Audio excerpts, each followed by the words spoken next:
Your phone buzzes with a text from a friend you haven't talked to in a few weeks. No hey, no how are you? Just a screenshot and one line of text that says, wait, is this real?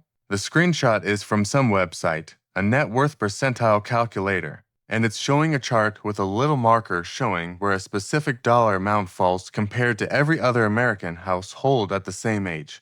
Your friend typed in their own numbers before sending it to you, apparently, because underneath the chart there's a result that says something like you are in the 63rd percentile for your age group.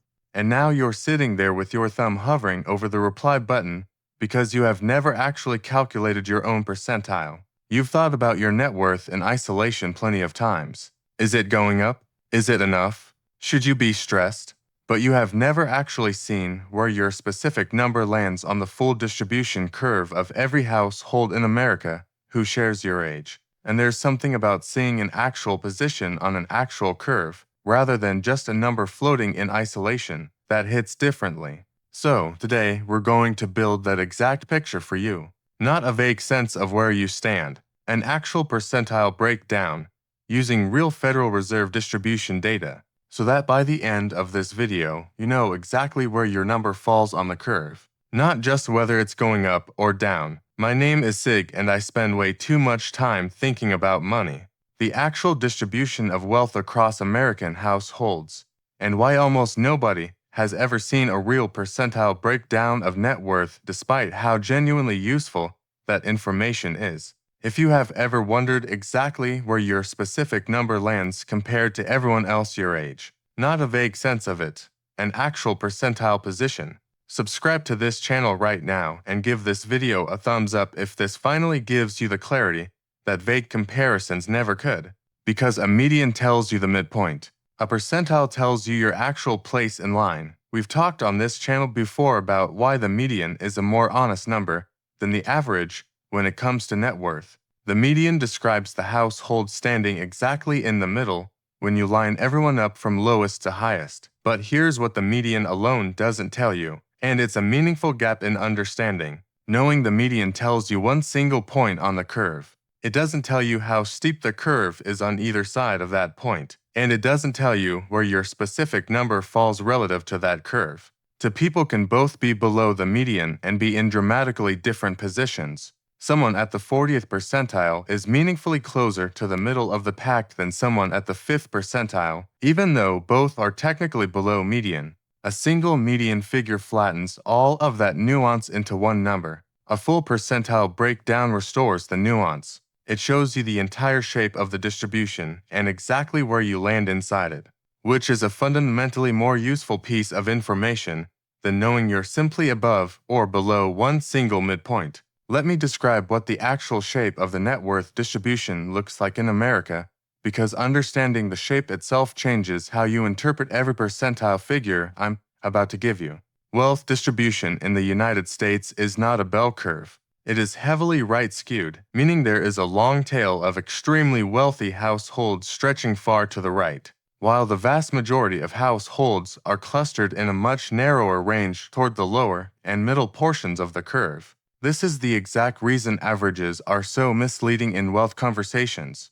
The long tail of ultra-wealthy households pulls the average dramatically upward while having almost no households actually near it. The percentile breakdown, by contrast, tells you what's happening at every specific point along that curve regardless of how extreme the tail becomes.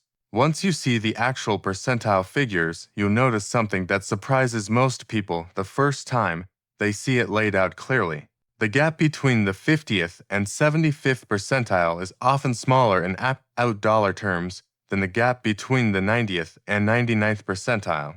The curve gets dramatically steeper as you move toward the top, which is the mathematical signature of exactly the kind of wealth concentration that shows up constantly in economic reporting. Let's build the real picture using the 35 to 44 age bracket as our example, since it's one of the most searched and most relevant ranges for a large portion of this audience. According to Federal Reserve Survey of Consumer Finance's data, here is roughly how the curve looks for this age group. At the 10th percentile, net worth is at or below approximately zero, meaning 10% of households in this age range have a net worth of zero or negative. At the 25th percentile, net worth is approximately $11,000. At the 50th percentile, the median we've discussed before, net worth is approximately $135,000. At the 75th percentile, net worth climbs to approximately $380,000. At the 90th percentile, net worth is approximately $850,000. At the 95th percentile, it reaches approximately $1.4 million, and at the 99th percentile, the top 1% of this specific age bracket, net worth exceeds approximately $6 million. Look at the shape of those jumps. From the 10th to the 50th percentile, the increase is roughly $135,000. From the 50th to the 90th percentile, the increase is roughly $715,000. From the 90th to the 99th percentile, the increase is over $5 million. The curve doesn't just go up as you move right. It gets dramatically, almost violently steeper. This is what right-skewed distribution actually looks like in real numbers, and it explains why so many people feel like the goalposts for being considered wealthy keep moving further away the closer they think they're getting. Let me walk one real example through this framework so the abstraction becomes concrete. Elena is 38 years old. Her net worth, after adding up her retirement accounts, her modest brokerage account, her savings, and her share of home equity, then subtracting her remaining mortgage and a small car loan, comes to approximately $92,000. Using the breakdown above, Elena is below the 50th percentile median of $135,000, but well above the 25th percentile figure of $11,000. Doing a linear interpolation between those 2 points, Elena's $92,000 places her at approximately the 42nd percentile for her age group. Not median, not top quarter, solidly in the lower half but meaningfully closer to the middle than to the bottom. Here's why this specific number matters more than a vague sense of being behind. If Elena had simply looked at the median and felt discouraged that she was below it, she might have concluded she was in a much worse position than she actually is.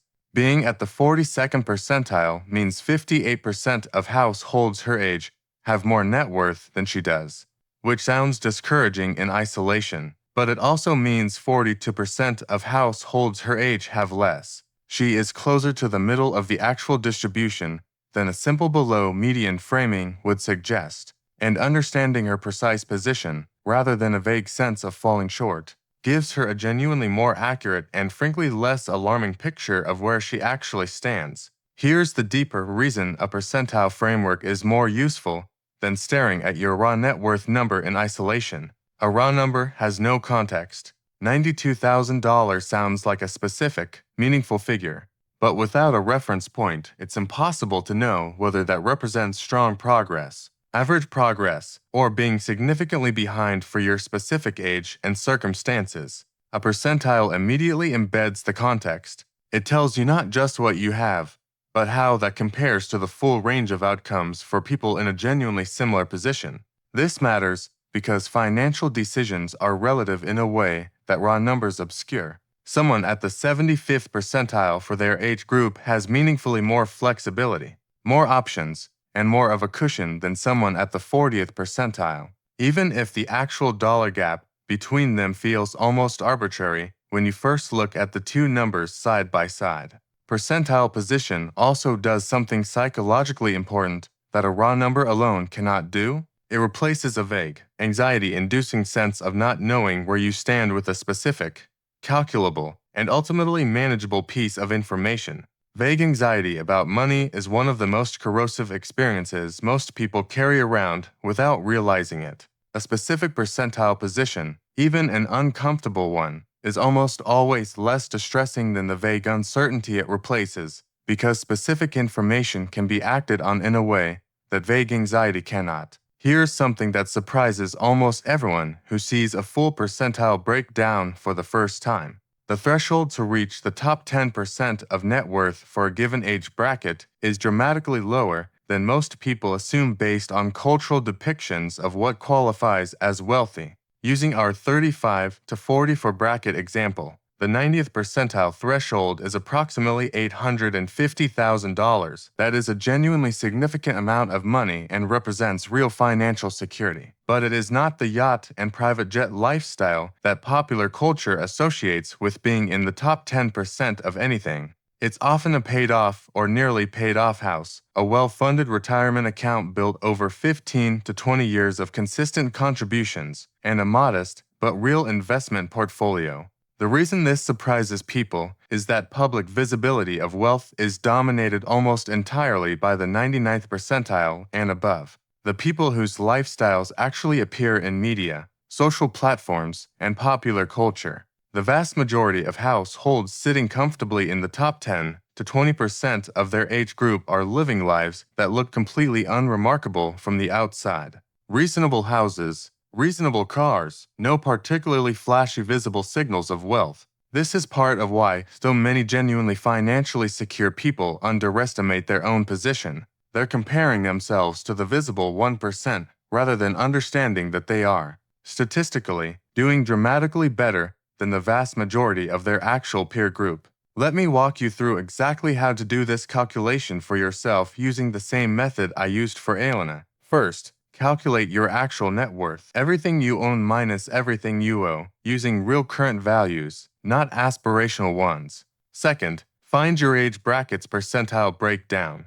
The Federal Reserve's Survey of Consumer Finances, publicly available and updated every 3 years, publishes this data broken down by age bracket, and several reputable financial sites republish this data in more accessible calculator formats. Third, find the 2 percentile points your number falls between. If your net worth is between the 25th and 50th percentile figures for your age group, you know your position falls somewhere in that range. Fourth, do a rough linear interpolation to estimate your more precise position within that range. The same way we calculated Elena's 42nd percentile by seeing where her number fell proportionally between the 25th and 50th percentile figures. This isn't going to give you a perfectly precise, statistically rigorous percentile figure because actual wealth distributions aren't perfectly linear between data points, but it will give you a genuinely useful approximation that is dramatically more informative than simply knowing whether you're above or below a single median figure. Once you know your actual position on the curve,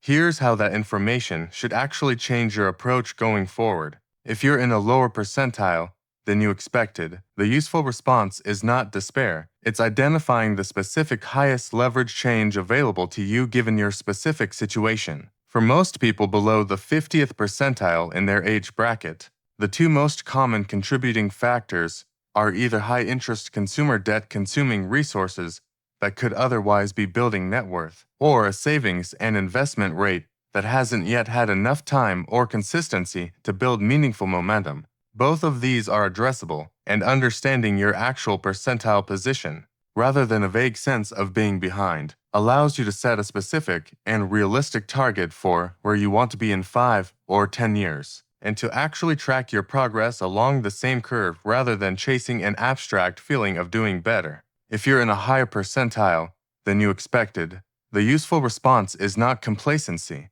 It's understanding that percentile position at any given age is not permanent and requires continued consistency to maintain, particularly as the curve gets steeper toward the higher percentiles, meaning the gap between you and the households above you actually widens in absolute dollar terms even if your relative percentile position stays the same. Here's a pattern worth understanding about how percentile position tends to evolve over a lifetime, because it's genuinely different from how most people assume it works. Percentile position at 25 is a relatively weak predictor of percentile position at 45. Life circumstances, career trajectory changes, geographic moves, and simply the compounding effect of habits established early can shift someone dramatically along the curve over to decades. But percentile position at 45 is a considerably stronger predictor of percentile position at 65, because by that point in life, the compounding effects of decades of habits, income trajectory, and asset accumulation have had time to fully express themselves, and there is simply less remaining time for a dramatic shift in trajectory to occur. This is genuinely useful information for anyone in their 20s or 30s who might be looking at a lower percentile position with real concern.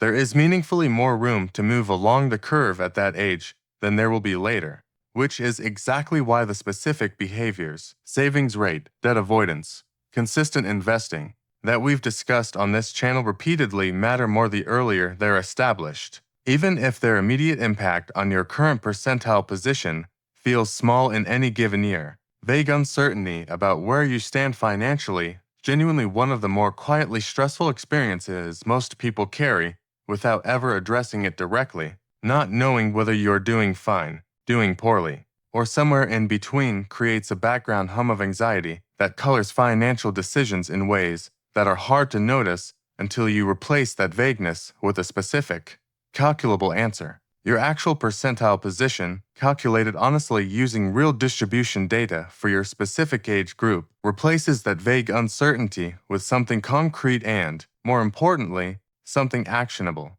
You now know exactly how to calculate it. You know the shape of the curve you're standing on. You know that the gap between the median and the 90th percentile is real but achievable, built through the same unglamorous, consistent behaviors we've discussed throughout every video on this channel. And you know that, wherever your specific number lands today, it is a snapshot of a curve you are still actively moving along, not a permanent verdict on your financial life. Calculate your real number, find your real percentile, and use that specific, honest piece of information to decide what actually needs to change, rather than carrying around a vague and unhelpful sense of not knowing where you stand.